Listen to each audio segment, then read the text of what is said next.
আসলে মেয়েদের জীবনে ছুটি বলতে কিছু নেই। ঘুম থেকে উঠে একটু ফ্রেশ হয়েছি, ফ্রেশ হয়ে যে রান্নাবান্না তো প্রতিদিন সামথিং থাকবেই। আর ছুটির দিন বলে কথা, ডিউটি হলে তো বাইরে ডিউটি, আর ছুটির দিন হলে বাসায় ডিউটি। আজকে কী কী ডিউটি আপনাদেরকে একটু দেখাই। এই যে প্রথমে দেশি মুরগি কাটতেছি। আসলে দেশি মুরগিটা প্লাস্টিকের বোটে কাটা যায় না, এর জন্য একটা কাট নিয়েছি, এই কাটেই কাটবো।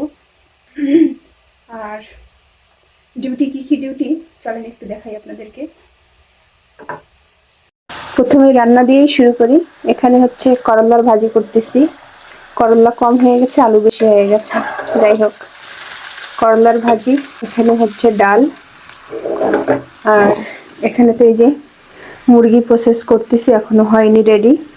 আর এখানে রুম ঝাড়ু দেওয়ার জন্য মেশিন বার করে রাখছি।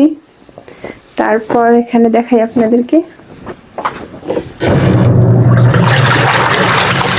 এই যে ওয়াশিং মেশিনে কাপড় দিয়ে দিয়েছি, এই কাপড় ধোয়া হবে, তারপরে কাপড় ইস্ত্রি করতে হবে।